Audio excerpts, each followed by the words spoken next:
paternalism as a carryover from slavery produced a unique kind of domestic in the South, or perhaps not. During the Great Migration, many black women came, or were lured, to the North to fill jobs as domestics, bringing the Southern cultural and sociological heritage with them. Did they respond in new ways to their new and mythic environment? In most instances, the literature reflects a substantial change in the pattern of behavior, a change which probably has geography as its basis. A consideration of how black writers, in their portrayal of character, are shaped by their respective regions will be relevant to answering these questions. To judge how the truth of history and folklore informs the truth of literature, I have interviewed several black women who are now working or have worked in the homes of whites. Since early 1979, I have talked with black women in Williamsburg, Virginia, in Tuscaloosa, Alabama, and in Chapel Hill, North Carolina, about their jobs as domestics. Results of those interviews have been incorporated into my study. Because the women who work as domestics are usually a part of a group most clearly identified as the black folk community, I assumed that they might circulate specific, formulaic tales about their employers, that they might, as an occupational group, venerate maids as legendary among them as John Henry among steel-driving men. I also thought they might reveal standard formulaic ways in which their white mistresses tested their honesty or other qualities. Such tales in the folk community could, if they had parallels in the literature, reflect the process by which folk culture influences the shaping of literature, and particularly how black writers have used these sources.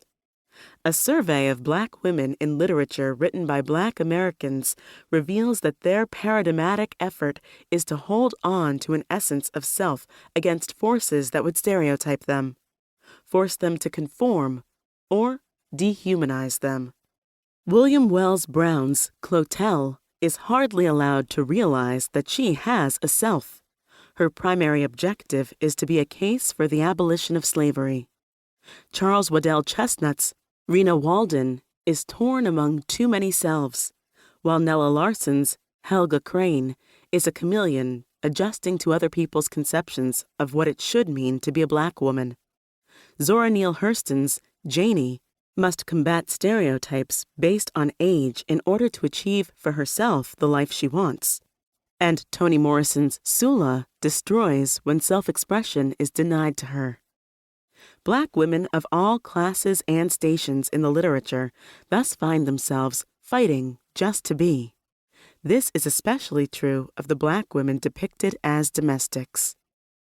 This discussion is limited to detailed studies of 11 works in black American literature, in which maids appear as prominent characters. I have selected these works because they show the black women in the homes of whites interacting with them, or because the discussion of the black woman's work as a maid is what provides the central dramatic focus in the work. For example, Charles Waddell Chesnutt's The Marrow of Tradition is treated because Mammy Jane is pictured in the Carteret home, taking care of the little white boy, while Lorenz Graham's Southtown, in which the black woman's work in the white woman's house provides a central incident, is not treated because the scene is referred to instead of being dramatized within the novel. On the one hand, Douglas Turner Ward's Happy Ending is treated because the discussion of what has happened in the home of the white couple for whom Ellie and V work as laundress and maid is the substance of the play. On the other hand, Lorraine Hansberry's A Raisin in the Sun is not treated because Ruth's and Mama Lena Younger's domestic jobs are mentioned as part of the family's financial plight, but they do not compromise the central dramatic action of the play. Even with these qualifications, however, spatial limitations have still necessitated the exclusion of several works which demand more extensive study from critics of Black American literature. The issue of stereotypes is central to my study. Are maids in the literature presented as individuals or as types? Have the authors manipulated popular stereotypes of maids?